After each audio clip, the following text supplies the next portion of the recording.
देखिएगा तो इस वीडियो को देखने से आप लोग को समझ में नहीं आएगा दोस्तों। मैंने उन समय में बहुत सा कुछ बताया है, पहले जाकर के पार्ट 1, उसके बाद पार्ट 2, तब ये लास्ट है पार्ट 3 देखिए। और इस पार्ट में मैंने इस पार्ट को कंप्लीट करने का कोशिश करूँगा दोस्तों। तो चलिए दोस्तों वीडियो को स्टार्ट करते हैं दोस्तों। यदि इस चैनल को अब तक आप लोग सब्सक्राइब नहीं किए हैं तो इस चैनल को सब्सक्राइब कीजिए दोस्तों, और अपने दोस्तों के पास शेयर जरूर कीजिएगा दोस्तों। लिखा हुआ है विस्थापन अभिक्रिया। मैंने पिछले वीडियो में ये संयोजन एवं वियोजन अभिक्रिया तक बता चुका था दोस्तों। इस वीडियो में विस्थापन अभिक्रिया के बारे में बात करेंगे। क्या लिखा हुआ है दोस्तों, विस्थापन अभिक्रिया के बारे में थोड़ा समझते हैं। लिखा हुआ है विस्थापन अभिक्रिया क्या मतलब, परिभाषा कैसे इसको डिनोट करेंगे। तो विस्थापन अभिक्रिया किसे कहते हैं दोस्तों? ऐसी अभिक्रिया जिसमें किसी तत्व का परमाणु दूसरे तत्व के यौगिक से उसको तत्व के परमाणु का हटाकर उसका खुद का स्थान ले लेता है या ग्रहण कर लेता है दोस्तों, और एक नए तत्व यौगिक का निर्माण करता है। दोस्तों, उसे विस्थापन अभिक्रिया कहते हैं। दोस्तों इसको फिर से एक बार समझिएगा। लिखा हुआ है विस्थापन अभिक्रिया, इसको विस्थापन अभिक्रिया कहेंगे किसे? ऐसी अभिक्रिया जिसमें किसी तत्व का परमाणु दूसरे तत्व के यौगिक से उस तत्व के परमाणु का हटाकर खुद उसका स्थान ग्रहण करता है तथा एक नए यौगिक का निर्माण करता है, बनाता है, उसी को विस्थापन अभिक्रिया कहते हैं। दोस्तों इसे हम एक एग्जाम्पल के थ्रू इसे समझने का प्रयास करते हैं विस्थापन अभिक्रिया के। जैसे दोस्तों मैंने एक एग्जाम्पल लिख दिया, मान लीजिए यहाँ पे लिख दिया एग्जाम्पल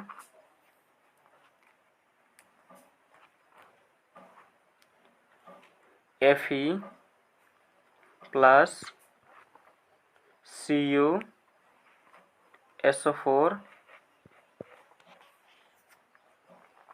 ये गी बनाता है दोस्तों। तीर का निशान क्या बताता है कि इस साइड प्रोडक्ट बनाता है। दोस्तों यदि आप लोगों ने फर्स्ट वीडियो देखिएगा तो इस सारा चीज़ आप लोगों को पता चलेगा किस साइड प्रोडक्ट किसको कहेंगे, किसको उत्पाद कहेंगे, किसको अभिक्रिया कहेंगे। सारा चीज़ मैंने फर्स्ट वीडियो में बना चुका। फर्स्ट पार्ट 1 देखिएगा दोस्तों। FeSO4 plus Cu। दोस्तों मैंने क्या बतलाया, परिभाषा को फिर से एक बार देखिए। ऐसी अभिक्रिया जिसमें किसी तत्व का परमाणु, किसी भी तत्व का परमाणु हो सकता है, उसको तत्व के परमाणु को हटाकर दूसरे तत्व का स्थान ग्रहण कर लेता है या एक नए यौगिक का निर्माण करता है दोस्तों। जैसे यहाँ पे देखिए Fe अलग है दोस्तों, यहाँ पे यानी कि फेरस अलग है और कॉपर सल्फेट एक साथ में है। इस साइड देखिएगा दोस्तों, उत्पाद की तरफ देखिए तो यहाँ पे फेरस सल्फेट एक साथ में हो गया और कॉपर अलग हो गया। ऐसा क्यों हुआ? इसका यहाँ पे नीचे इसको लिखा हुआ है। इस अभिक्रिया में लोह है, यानी कि कॉपर का मतलब लोहा आयरन होता है दोस्तों।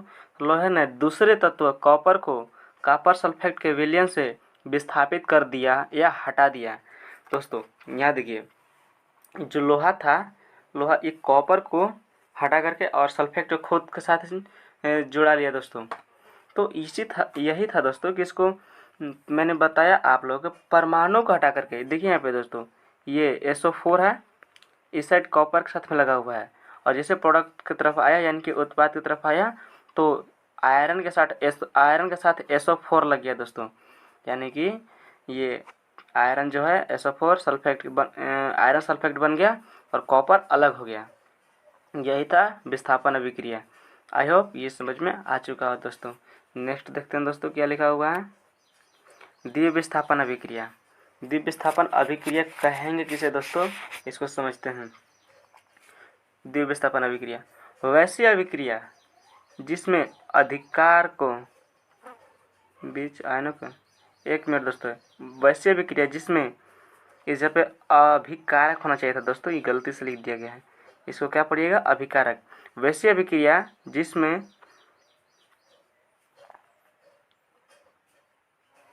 अभिकारकों के बीच आयनों का आदान प्रदान होता है उसे द्वितीय विस्थापन अभिक्रिया कहते हैं।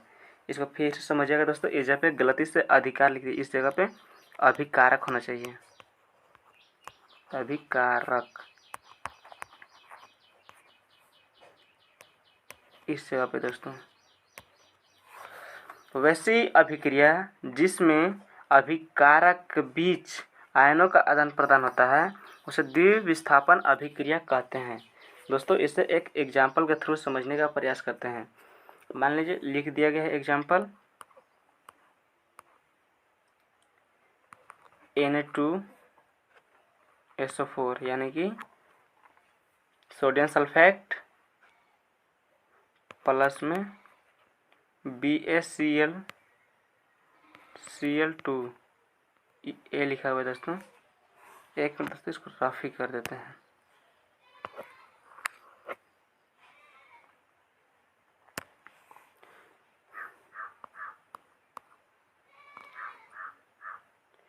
Na2SO4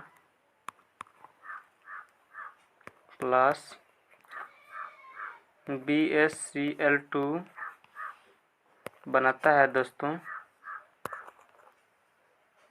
BaSO4 barium sulphate plus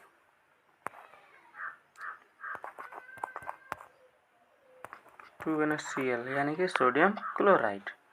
दोस्तों अब याद रखिए मैंने बताया इसको परिभाषा के अनुसार वैसी अभिक्रिया जिसमें अभिकारक के बीच आयनों का आदान प्रदान होता है, वही तो हो रहा है दोस्तों। देखिए यहाँ पे ये जो था सोडियम सल्फेट, ये सोडियम सल्फेट था, बेरियम क्लोराइड, एक बेरियम क्लोराइड और सोडियम सल्फेट था। तो हुआ क्या दोस्तों, जैसे ही प्रोडक्ट के तरफ गया तो बेरियम सल्फेट बन गया और सोडियम क्लोराइड बन गया। यानी कि सल्फेट किसके साथ जुट गया दोस्तों, बेरियम के साथ जुट गया, और ये क्लोराइड किसके साथ जुट गया दोस्तों, सोडियम के साथ जुट गया। यानी इसका क्या हुआ, आयनों का आदान प्रदान हो गया। ये जो बेरियम सल्फेट है दोस्तों, यानी कि सल्फेट, और ये क्लोराइड है दोस्तों, ये इसका आयन है। आयन अदला बदली कर लिया, आदान प्रदान कर लिया दोस्तों। ये सोडियम के साथ में सल्फेट था, इस साइड बेरियम के साथ में सल्फेट हो गया। और जी अभिकारक अभिक्रिया जो था दोस्तों, ये बेरियम क्लोराइड था, यानी कि बेरियम के साथ में क्लोराइड था, और प्रोडक्ट की तरफ गया यानी कि उत्पाद की तरफ गया तो सोडियम के साथ में क्लोराइड का निर्माण कर लिया दोस्तों, यानी कि Cl2 लग गया दोस्तों। तो ये आप लोग को समझ में आ चुका होगा। चलिए नेक्स्ट देखते हैं दोस्तों। नेक्स्ट लिखा हुआ है उपचयन एवं अपचयन। उपचयन एवं अपचयन कहेंगे किसे दोस्तों, चलिए समझते हैं। ऐसी रासायनिक अभिक्रिया जिसमें किसी पदार्थ में ऑक्सीजन में वृद्धि होती है तथा किसी अन्य पदार्थ में ऑक्सीजन का ह्रास होता है, उसे उपचयन, अपचयन या रेडॉक्स अभिक्रिया कहते हैं। नहीं समझ में आया होगा दोस्तों। चलिए इसको थोड़ा सा और नीचे लिखा हुआ है, इसको देखिए। जिस पदार्थ में ऑक्सीजन की वृद्धि होती है उन्हें उपचयन, तथा जिस पदार्थ में ऑक्सीजन की कमी होती है दोस्तों उसे अपचयन कहते हैं। यानी कि ऑक्सीजन के जुड़ना उपचयन कहलाएगा और ऑक्सीजन के घटना अपचयन कहलाएगा। चलिए इसको एक एग्जाम्पल के थ्रू समझते हैं। एक एग्जाम्पल लिखा हुआ है दोस्तों, 2Cu प्लस O2। इसको अगर टेम्परेचर दीजिएगा दोस्तों, ये डेल्टा का सिंबल देकर टेम्परेचर जब दे रहे हैं मैं 2CuO यानी कि कॉपर ऑक्साइड। जब यहाँ पे कॉपर के साथ ऑक्सीजन का अभिक्रिया कराए दोस्तों, कैसे, इसको तापमान दे करके अभिक्रिया कर रहा है तो मुझे कॉपर ऑक्साइड प्राप्त हो गया। यानी कि यहाँ पे देखिए कॉपर अलग था, ऑक्सीजन अलग था, लेकिन यहाँ पे देखिए दोस्तों CuO यानी कि कॉपर जुट गया। तो ये मेरा जो भी मैंने बतलाया था दोस्तों, ऊपर देखिए जब ऑक्सीजन जुटता है दोस्तों तो क्या होता है, उपचयन होता है। तो यह एक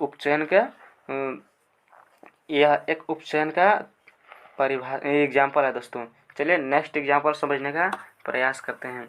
चलिए नेक्स्ट एग्जाम्पल लिखा हुआ है दोस्तों, Cu यानी कि कॉपर ऑक्साइड प्लस में hydrogen, copper oxide plus hydrogen को यदि टेम्परेचर देंगे दोस्तों, ये डेल्टा का सिंबल है, बहुत बताया मैंने आप लोगों को, तो हो जाएगा दोस्तों कॉपर प्लस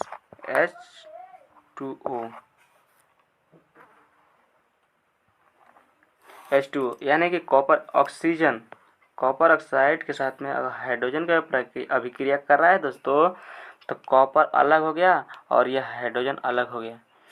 दोस्तों इसमें क्या हुआ, इसमें भी ऑक्सीजन का जुड़ गया दोस्तों, इसमें भी ऑक्सीजन जुट गया दोस्तों। तो याद रखिएगा दोस्तों, जब ऑक्सीजन जुटता है तो क्या कहलाता है, ऑक्सीजन जुटता है दोस्तों तो कहलाता है, वही परिभाषा जैसे मैंने बताया था आप लोगों को, देख लीजिए फिर से। जिस पदार्थ में ऑक्सीजन का वृद्धि होता है उसे उपचयन कहते हैं।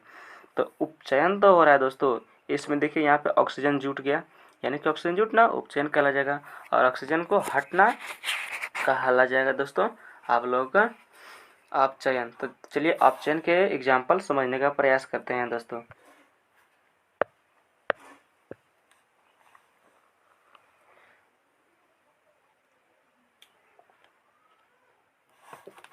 चलिए दोस्तों अपचयन समझने का प्रयास करते हैं।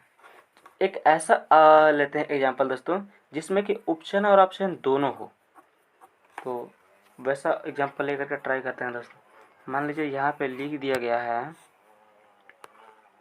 CuO यानी कि कॉपर ऑक्साइड प्लस में हाइड्रोजन को टेम्परेचर कीजिएगा दोस्तों, तापमान दीजिएगा, जब आपका बन जाता है कॉपर प्लस में H2O। दोस्तों इसमें क्या हुआ देखिए, आप गौर से देखिए, ये एक और ये एक दो है, तो इसमें हो क्या रहा है दोस्तों, यहाँ पे देखिए ऑक्सीजन जुटा हुआ है, कॉपर प्लस ऑक्सीजन जुटा हुआ है, CuO जुटा हुआ है दोस्तों। तो जब ये इस साइड था तो ये इस साइड जब गया दोस्तों, जब इस साइड गया तो यहाँ पे देखिए कॉपर के साथ में ऑक्सीजन नहीं है। जब ऑक्सीजन का ह्रास हो जाता है दोस्तों तो वो हो जाता है अपचयन।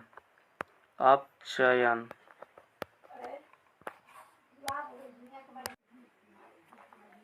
दोस्तों, जैसे कि ऑक्सीजन यहाँ से, ये कॉपर ऑक्साइड यहाँ पे था, ये साइड आया तो ये ऑक्सीजन हट गया, तो ये हो गया आपका अपचयन।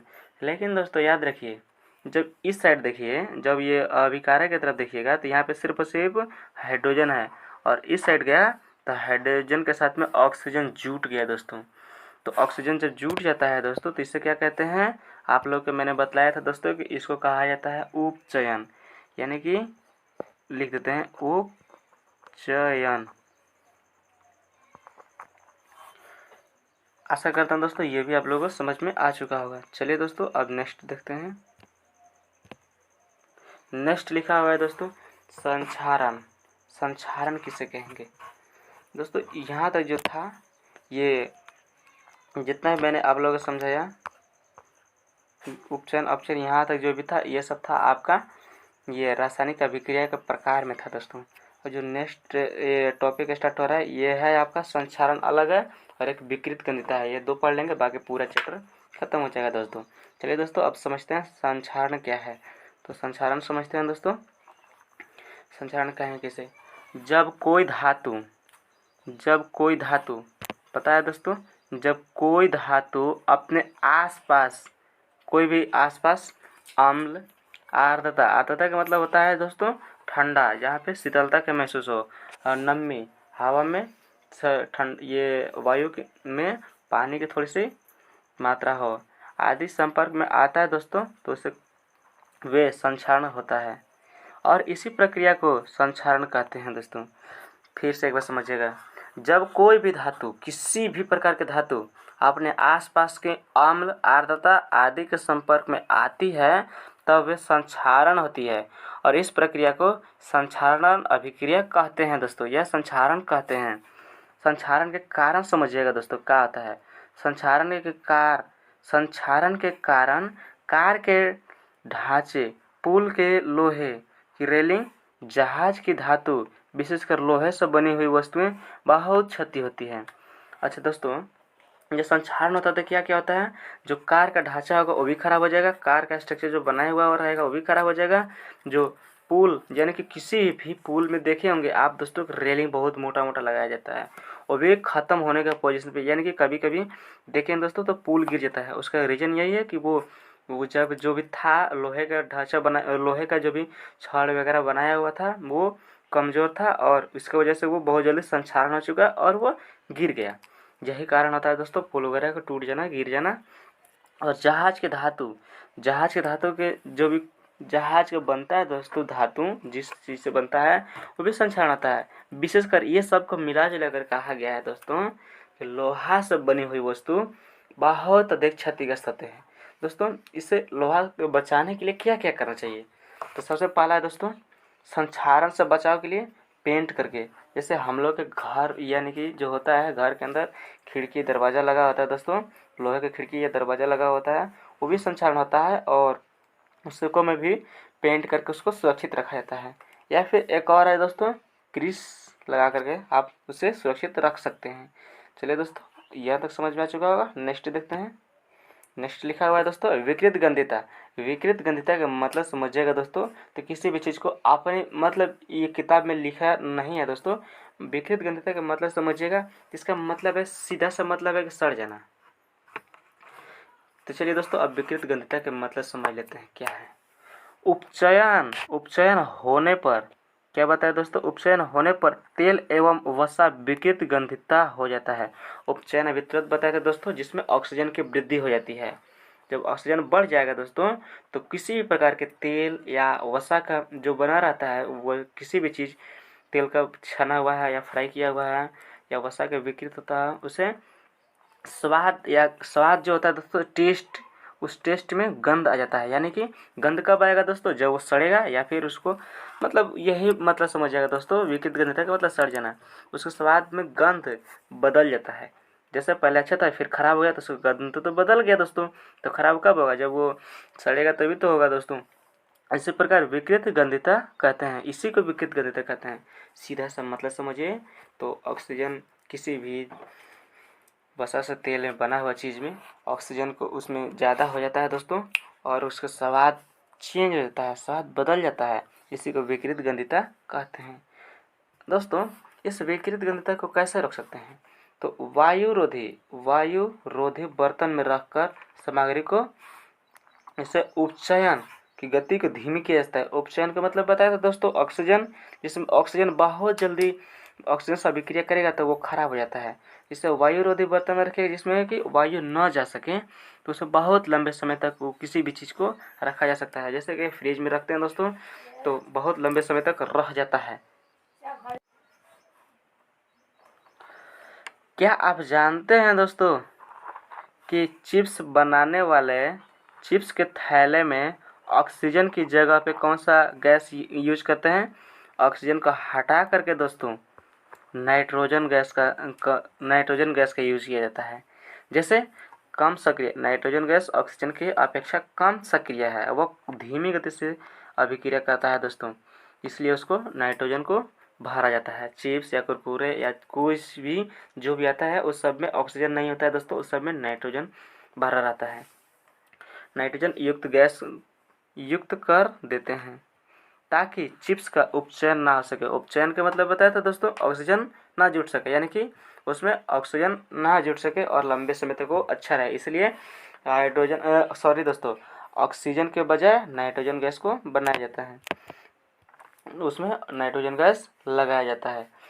दोस्तों यहीं तक थी क्लास 10th के चैप्टर 1 का, आज पूरा कंप्लीट हो गया दोस्तों। आशा करता हूँ ये सारा पार्ट आप लोग को बेहतर तरीके से समझ में आया होगा। दोस्तों यदि नहीं समझ में आया होगा एक बार में तो ट्राई कीजिएगा दोस्तों, एक बार इसे फिर वीडियो पूरा पार्ट 1 पार्ट 2 पार्ट 3 देखिएगा और ये देखिएगा फिर से दोस्तों, तो मुझे पूरा विश्वास है कि आप लोगों को समझ में आ जाएगा। और दोस्तों यदि इस चैनल को सब्सक्राइब नहीं किए तो चैनल को सब्सक्राइब कीजिए और अपने दोस्तों के पास शेयर जरूर कीजिए दोस्तों, ताकि और मुझे मोटिवेट कीजिए ताकि मैं और ज़्यादा इससे अच्छे कंटेंट आप लोगों को प्रोवाइड कर सकूँ दोस्तों। चलिए दोस्तों तब तक के लिए गुड बाय, जय हिंद, जय भारत।